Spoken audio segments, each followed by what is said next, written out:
Good maghrib. Agus fáilte rih chuile in an teach.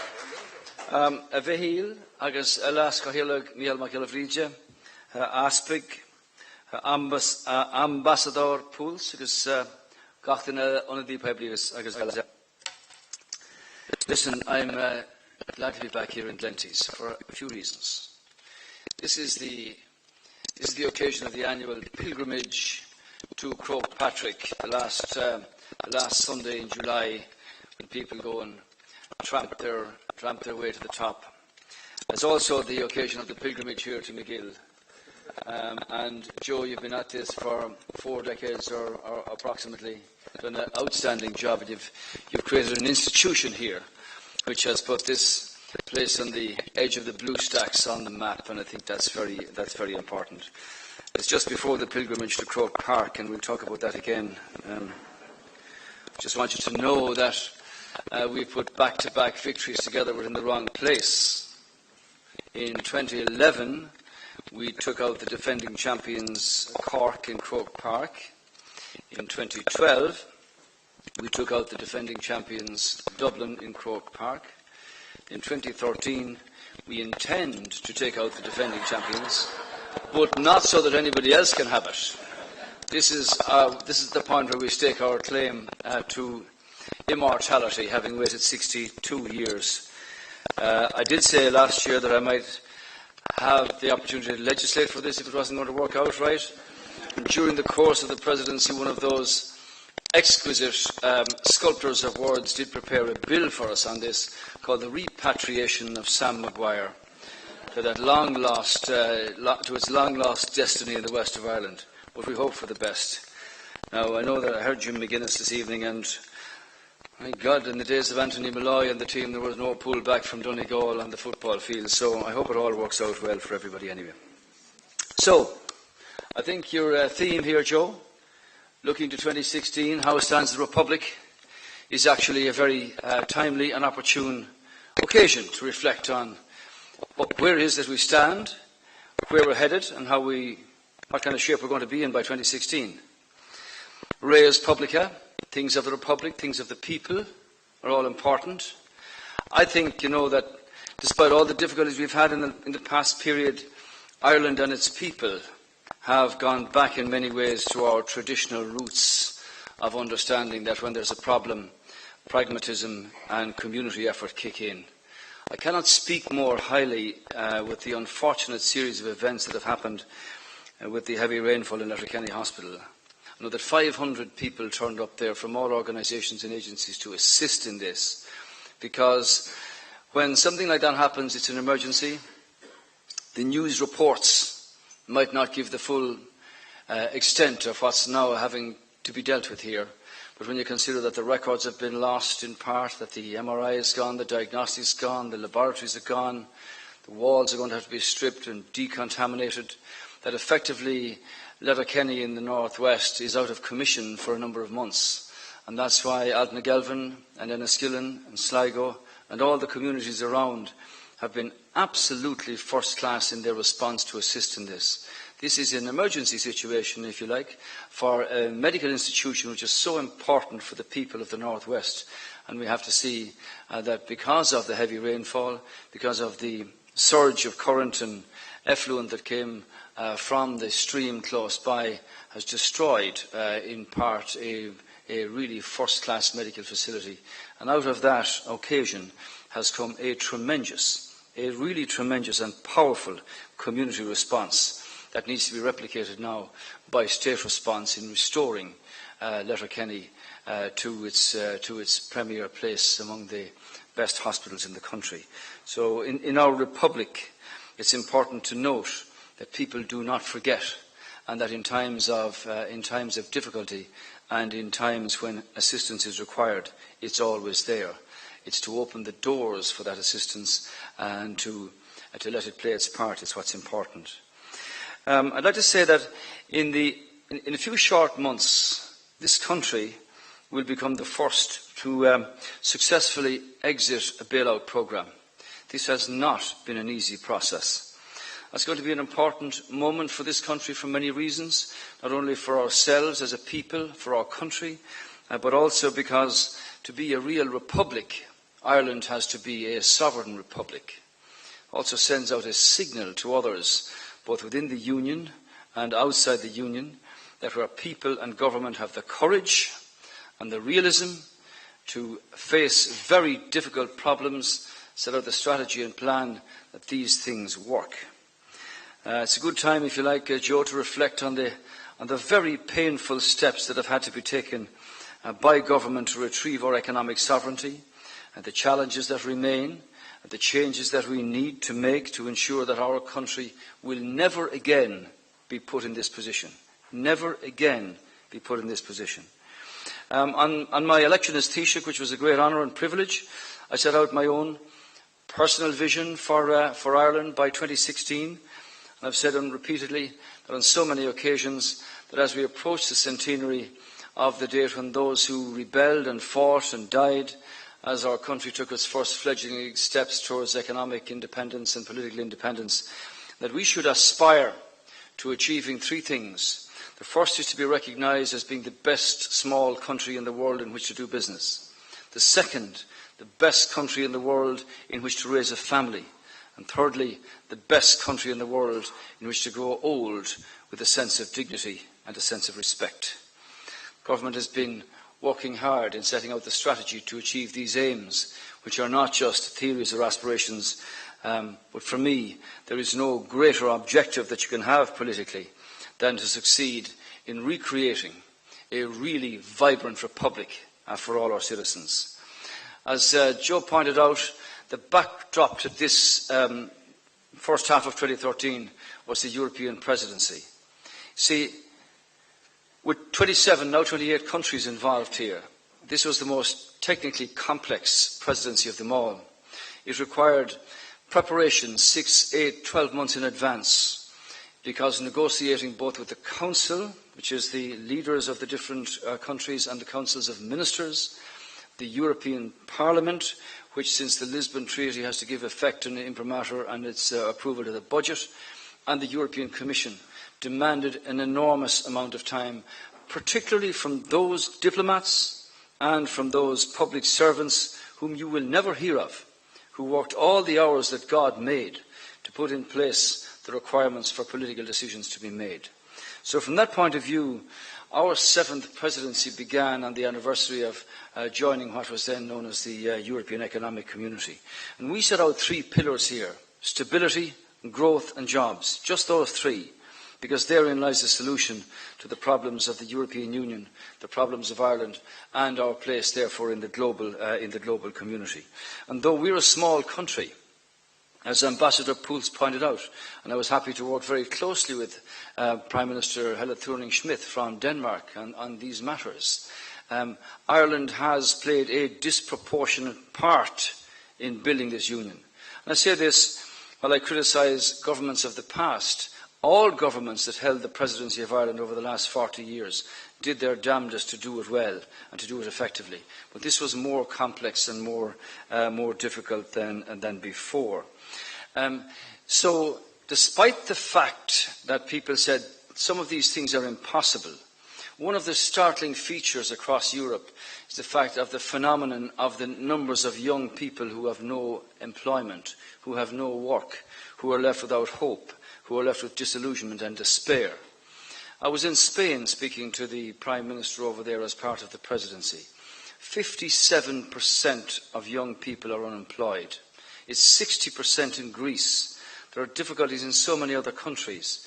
And when you speak to the young people, they say, what are you doing in politics when you make decisions and don't follow them through?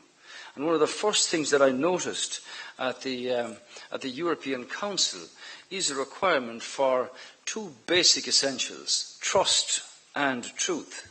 And if they're absent from round any table, then business can never be done.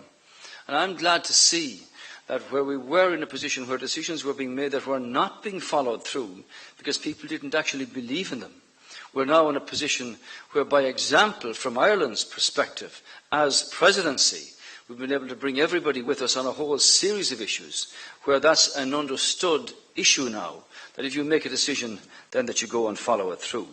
So during our presidency, We did deal with the common fisheries policy, with the common agricultural policy, Horizon 2020 dealing with innovation and research, put together a 6 to 8 billion fund for unemployment for young people, so that anybody who leaves the formal schooling system within 4 months or as short a time as possible can be offered an opportunity for apprenticeship, for training, for job opportunities, for upskilling or whatever.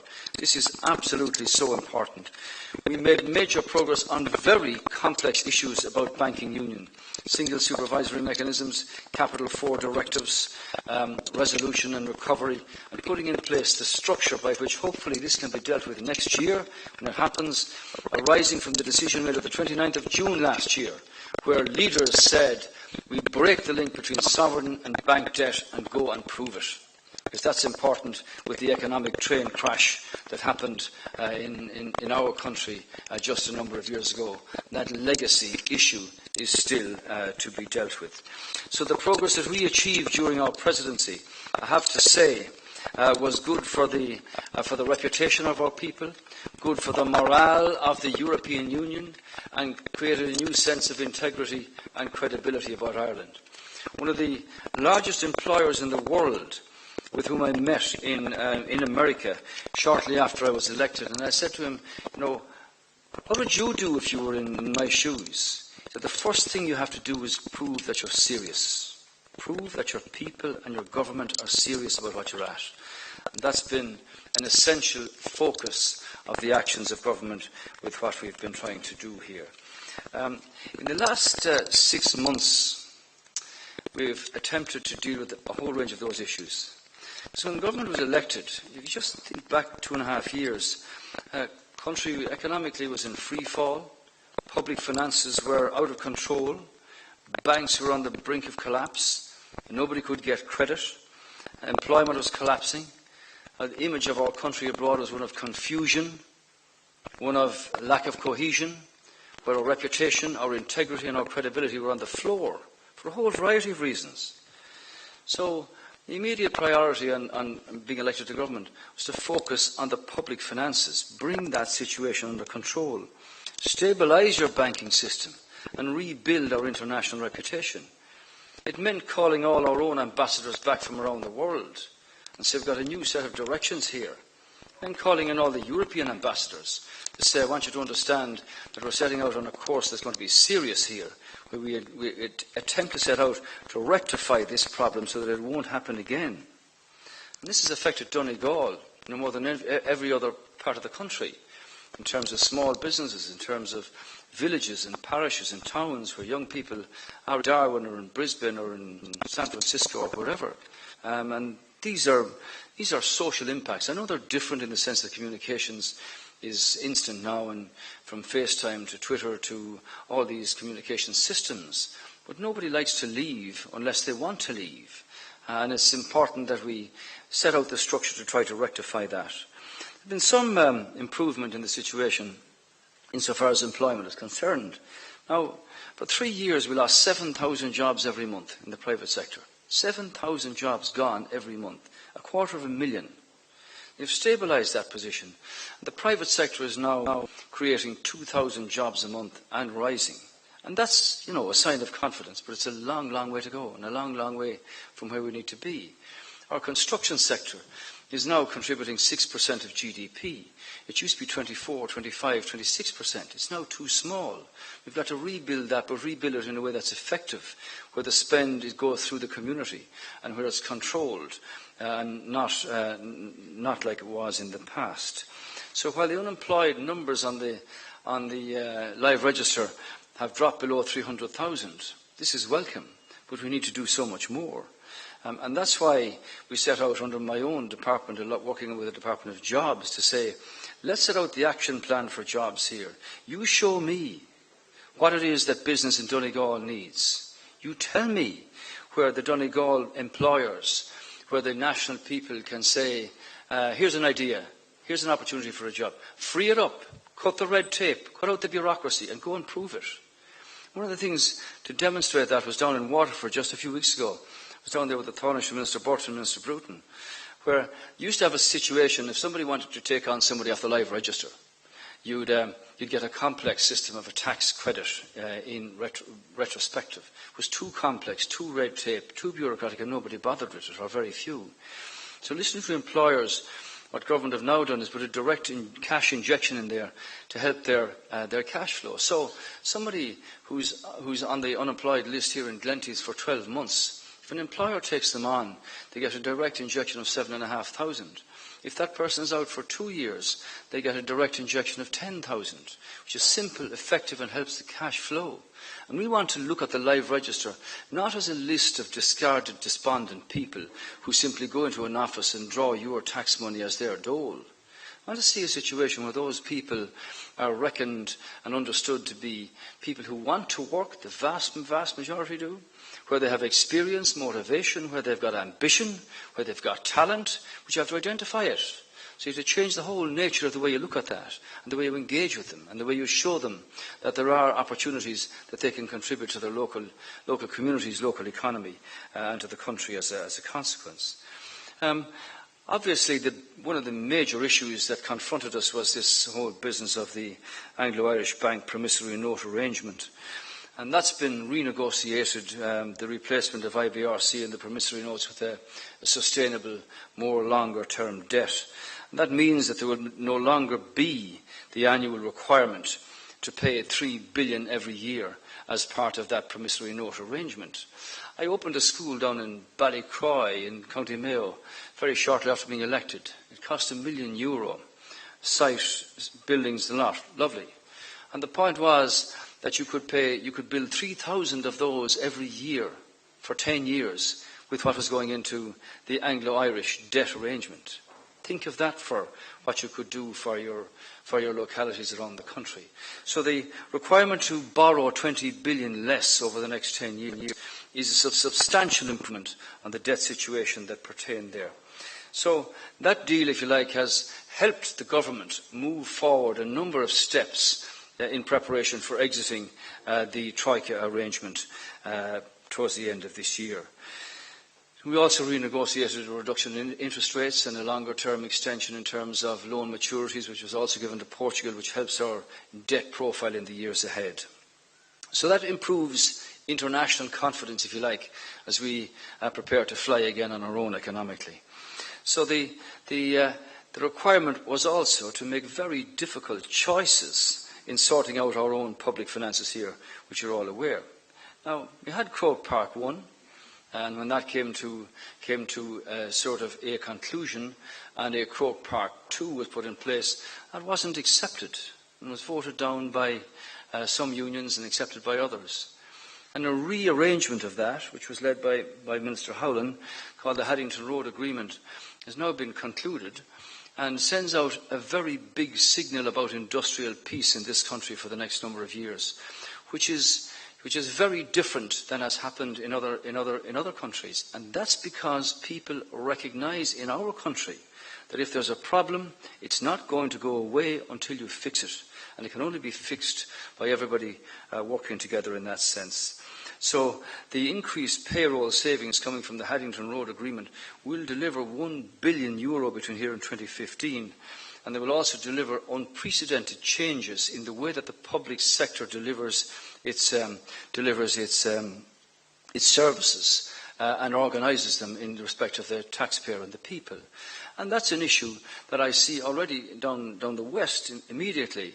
For instance, in the hospital groupings, where before you had individualised contracted situations for each individual hospital, they now work in terms of groups, and it's going to be far better where specialists are contracted to the group and services are provided in a much more meaningful way when that structure becomes right. Now, I'd like to say, where stands the Republic? I mean, we're all understanding of the difficulties that we face, but I tell you, I just could never understand what it was about a government or governments that allowed situations to fester in the country here without dealing with them in a way that should have been done ages ago.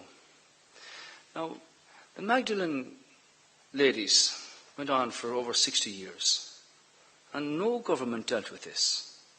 None of them. So when we met with them in the beginning, the power of their delivery and the impact of what they said and how it impacted on their lives left you in a position of understanding that these people did not have time on their hands, have not the opportunity to go down a litigious public tribunal route for 15 years, out of which unknown might come. And that's why it was important in understanding that government led on the issue, decided on an effective, swift, speedy, non-litigious, non-adversarial process, which those people, the vast majority of them, are now in that process, and that the legacy of the laundries can be dealt with by understanding that governments can actually work in the people's interest here. Nor do I understand why it's been in a republic that many people have talked about in various shapes and shades over the years, why we left those who had to go through the brutality of symphysiotomy or the Lourdes situation, or any of these other socially impactful situations. When money was flowing into this country in billions, and when money was wasted in this country in billions, the kind of republic that I like to see is one that we can be proud of how we have dealt with unfortunate legacies, social, personal, economic, of the past. And I hope that following the meetings which Minister Riley is now undertaking with those women who were excluded from the Lourdes redress scheme and from the brutality of symphysiotomy, that these things can be brought to an acceptable conclusion in everybody's interests. So, in that sense, I think that's an important social stamp of the kind of government and kind of people that I know we are, and that when something is seen to be as fair as can be, that where these things happened, that we deal with them. I would also like to say that at the beginning of 2013, we also began the process of dealing with another issue that has been ignored for years by previous governments, and that was to provide legislation to give legal clarity as to the interventions that are permissible in the rare situations where there is a real and a substantial risk to the life of a mother during pregnancy. Believe you me, this was not an easy situation to deal with. And it was obviously sensitive, obviously complex, and that's why there were exhaustive hearings before Christmas, after Christmas, the opportunity during the course of the preparation of the headings of the bill, the discourse on the bill itself, and the resultant legislation clarifies and regulates existing constitutional rights enshrined in our Bunreacht na hÉireann by our people and endorsed on a second occasion.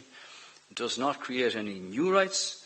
In my view, it strikes the right balance between creating a rigorous process for assessing whether a termination of a pregnancy is the only treatment which would avert the real and substantial risk to a woman's life, while reiterating the obligation on medical professionals to preserve the life of the unborn child where that is practicable. It's been a difficult issue for very many people. It also contains a range of safeguards for the future. So I'm hopeful that the enactment of the legislation will provide the clarity that is needed in order to protect the lives of both women as mothers and of their unborn children. So now we face the second half of this government heading into September 2013. First major item is going to be the budget on the 15th of October. Why is it on the 15th of October? It's because of the European semester and the agreement that budgets should be held before or by the 15th of October. That's bringing it forward a few weeks, which I think in the eyes of business is a good thing. But it also means that you have to make your decisions in a sharper way and with a more deliberate focus. So the budget for next year, 2014, will be driven now by two key objectives. That's to continue the necessary correction in our public finances and to continue to invest in and to incentivise work and employment. Therein lies the key. So, I appreciate that the measures that we've taken today to close the gap between revenue and spending have been very difficult and very painful for hundreds of thousands of people. Very difficult. But we're still adding £1 billion per month to that bill, and that's unsustainable. And we've got to deal with it, because nobody else is going to deal with it for us. We have to deal with this ourselves. So this budget for 2014 is, in my view, the opportunity to take the last steps to deal with this, and that we won't have this pressure on us all the time. Because I know that people are fatigued by the austerity word and by the pressure that's on them. Of course they are. Everybody knows this. So we agreed on targets for the budget. And so therefore it's necessary that we stick to those targets to exit the programme by the end of the year. Because failure to do so, after all the hard work and after all the sacrifices, would leave the Irish people now so close to the exit of the bailout and would jeopardise everything that we have all worked for. And we can't allow that to happen, because the people, quite rightly, would never forgive us for so doing if we falter and fall at the last fence. 90% of this fiscal consolidation is now completed. We do not want to shirk our responsibility or fall back from the progress that we have gained. So any short-term relief, if you like, from backing off of deficit targets here would have an impact on jobs and employment. And for me, that's the key to this. Let me tell you, the pipeline into the country is very strong. I know this because I meet people from the United States and other places around the world on a regular basis. After the G8, we had Prime Minister Abe from Japan came down to see us. First time a Japanese Prime Minister ever came to the Republic. I also had Prime Minister Stephen Harper from Canada call, and you're aware, of course, that now Premier Xi Jinping called when he was Vice President on his way back from Washington 2 years ago. We've signed agreements with these governments, and they want to invest and work with Ireland and through Ireland to Europe, because they now recognise that our young people have creativity, imaginative capacity, and the potential for competency at a very high level, and they're anxious to be involved in that. And they see us internationally as a small country moving up from 24th in the list of competitiveness rankings to 20th now, and steadily moving up that ladder. So last week I was down in Stephen's Green there, and we launched. We reported on three small things that are important here for Donegal. I'll tell you why. Terry Clune is an entrepreneur. He did the tax-back scheme a number of years ago. He came in to me 2 years ago and said, look, I've got an idea. This idea was very simple. He said, look, we have Irish people working for firms all over the world. Ambassador Poots referred to our 70 million people around the world. We're going to tie all those together digitally after September, when the World Economic Forum takes place in Dublin. But he said, look, we have people from Donegal, for instance. They're working in Boston, Chicago, San Francisco, Seattle, London, Birmingham, China, Australia. And some of the firms they work for don't know anything about Ireland, and they've never heard of Ireland.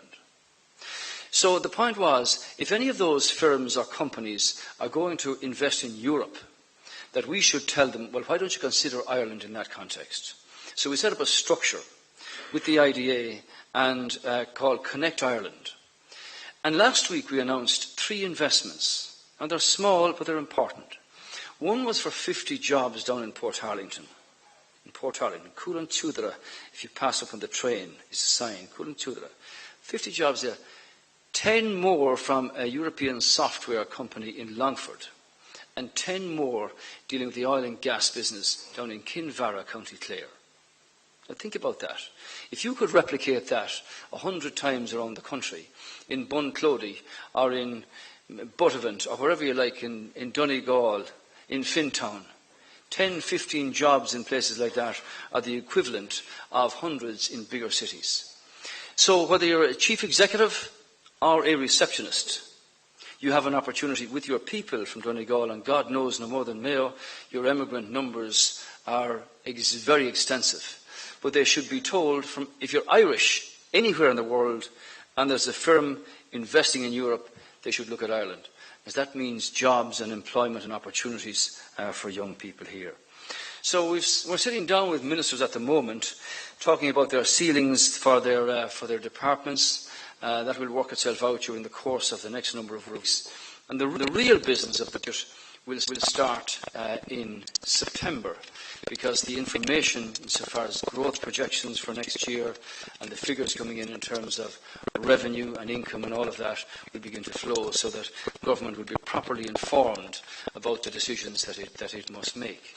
So when you hear the debates about the targets being set, our target is to have our deficit below 3% by 2015. The target for next year is 5.13%. The question is, what do you have to do in adjustment terms to reach that? Now, there is a figure of 3.1 billion mentioned in the Memorandum of Understanding. It's also mentioned in the Fiscal Stability Programme, part of the European semester. So these are issues that will be negotiated on the basis of information and relevant facts being available in September, towards the end of September, as that information flows through. But we intend to meet our targets, because it's very important that when we exit this programme, that there be a backstop, and that we also be able to deal with the question of the economic train crash, which happened a number of years ago, where people in this country were required to borrow 64 billion, and our citizens expected to pay it back. And that's why we've had to make those very difficult choices, but also get agreement from the Europeans on a range of other things there. So, in respect of all that job creation, pathways to work, I told you about the live register, how we treat it differently. And I might say, down in Sligo, we opened the first of what we call the intro offices. These were the old social welfare offices, where people went in, signed on, and walked away. Now it's different. They're now called intro, not in through, but intro, T-R-E-O. So what you do is you interview the people in groups who are on the live register. What's your name? What's your background? What's your experience? What do you work at? What do you want to do? What's your ambition? And you point out to them, what are the opportunities? So you motivate people. Example, I went into a MAB's office some time ago. I rang him at an appointment with the two ladies who run it to talk about the kinds of problems that they're getting in from people. But when I went in, the gentleman at the desk outside was very excited and presented himself very well and explained where the offices were. He was somebody who was on the TOOS programme. Come off the unemployment list, he was only getting 20-25 euro extra a week. But the change in his personality and his demeanour and his presentation was astounding, because he was making a contribution, and he could feel that contribution, and it was very important that there be the opportunity to do that. The other issue that I want to say is that the banking sector has got to stand up to its responsibilities in the Irish economy by meeting the needs of businesses and homeowners alike. Now, I expect that the covered banks will meet the lending targets that have been set for them. I expect them to further expand lending next year so that businesses can have access to credit and that they can thrive. And a particular priority has to be that viable businesses struggling with the legacy debts to grow and invest their way back to financial health have to be helped.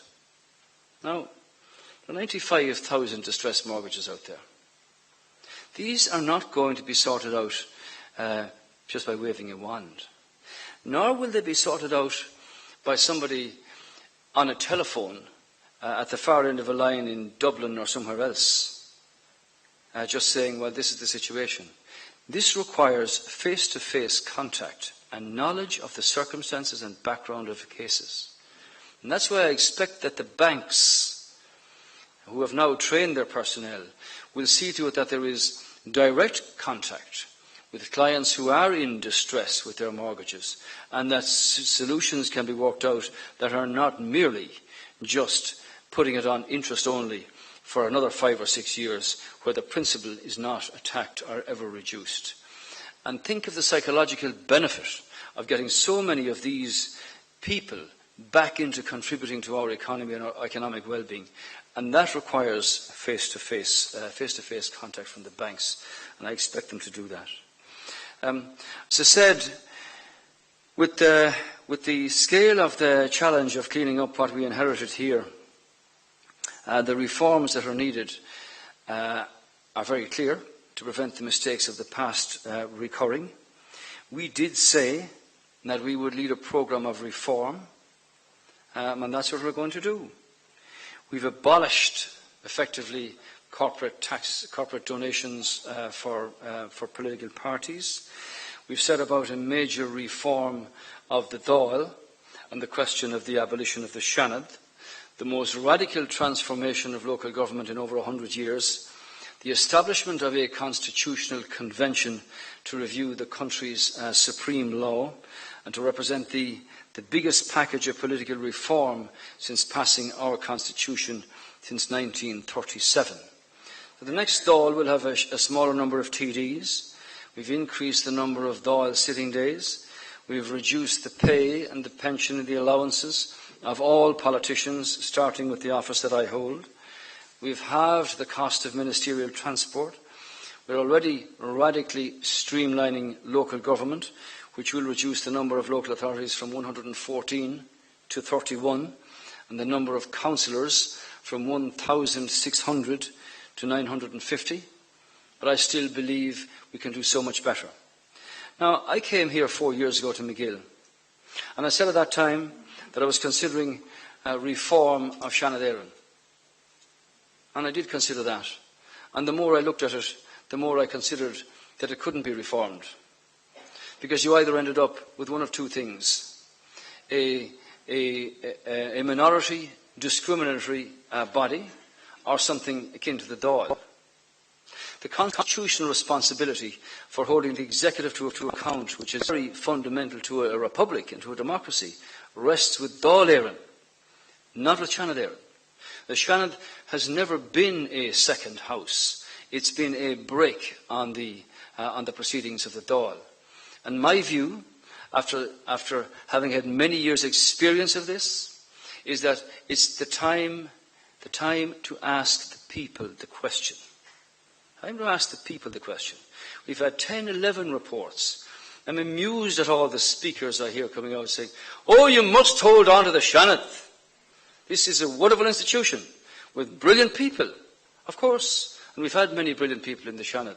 And I have very many good friends in previous Seanad and in the current Seanad. But in terms of transparency, accountability and effectiveness, I want to see the House of Parliament, elected directly by the people, function as it should. That committees be given the authority and the resources to call in experts, to call in opinion makers, organisations, individuals, agencies and whatever, and have a much more thorough, much more comprehensive, much more broad spread of analysing how legislation is prepared, how it's debated, and how there's a discussion before it's ever enacted to see was there anything that was missed. And in that sense, the people of the country will have their say on the 4th of October. And my view, and I hope to be able to demonstrate this in the time ahead, is that we can have a really effective unicameral system where those who are elected by the people are answerable to the people, and through their influence, that the government that's elected is also answerable to that Dáil, because that's what's contained in your constitution, in our Bunreacht na hÉireann. So the Irish Constitution declares that the people are sovereign. And what could be more democratic?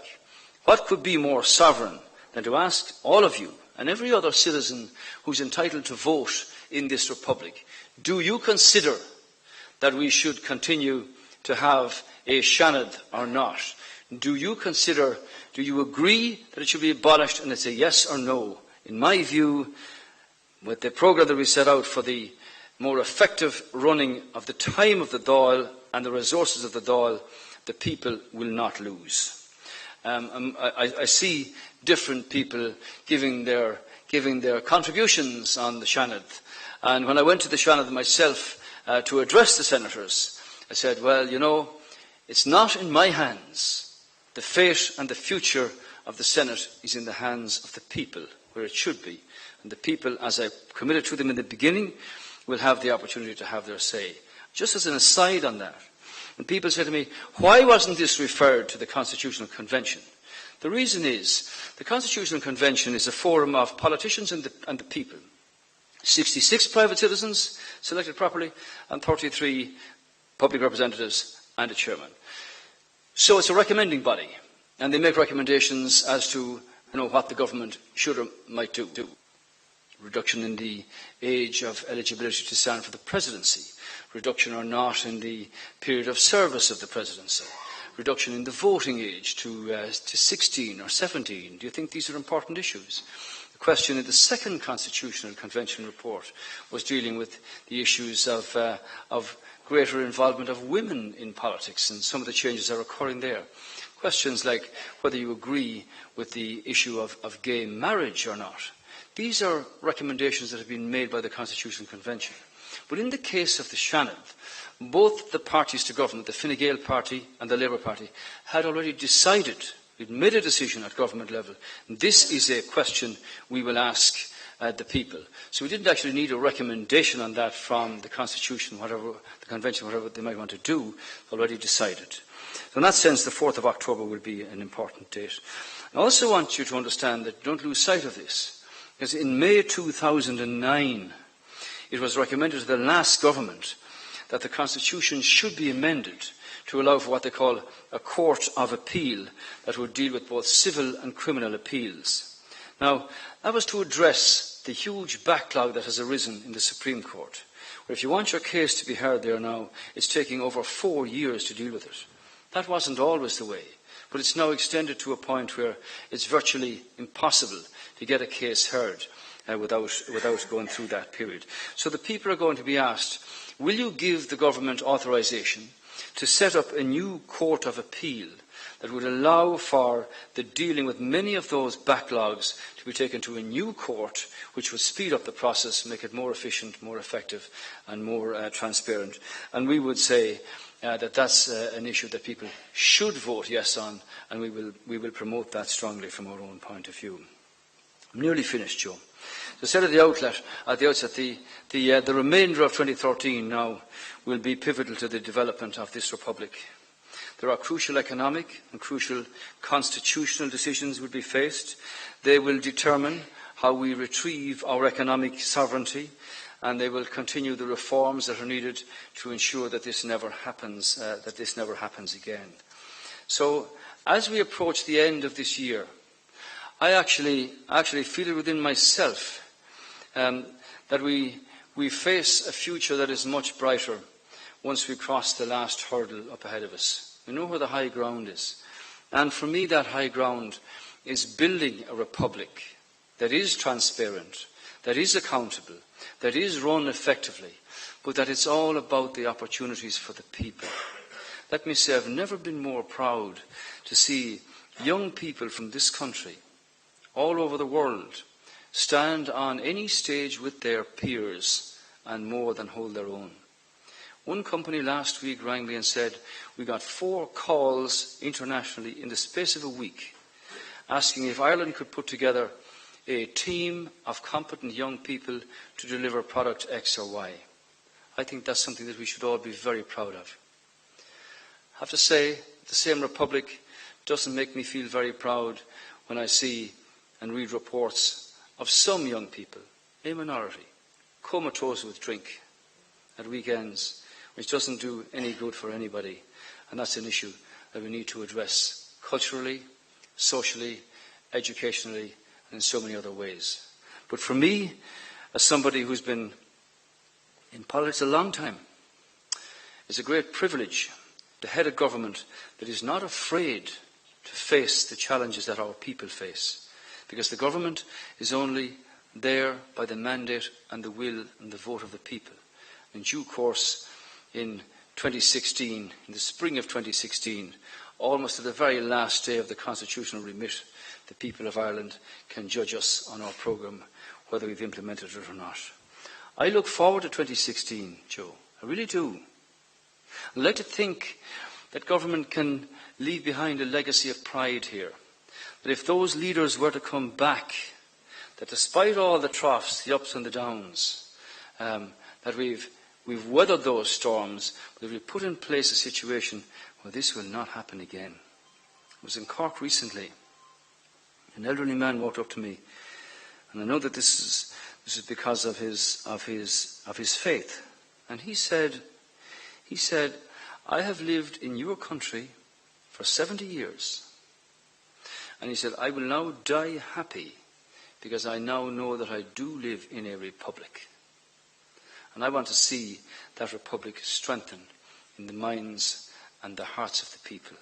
And that as time goes on, and whenever the history books are written, that this period will be proven to be a watershed in the way the Irish people responded to an unprecedented economic crisis, and in the way the Irish people showed the way again, not just in our own country, but in a global sense. Now, the fighting Irish have not gone away, and politically and together, government and people, let's roll up the sleeves for the last hurdle. Let's get out of this, and we can approach 2016 where we can say we will release all the military archives online, we will restore Kilmainham Courthouse, we will put a proper interpretive centre into the GPO, and if the Bank of Ireland are willing, hand over the bank in James Street, and we'll do something very fitting with that too in respect of our people. So next Sunday I hope to see you all in Donegal. Those from outside these two counties can stay neutral, because as I said, I have two flags outside the house, but my heart, of course, is where I was born.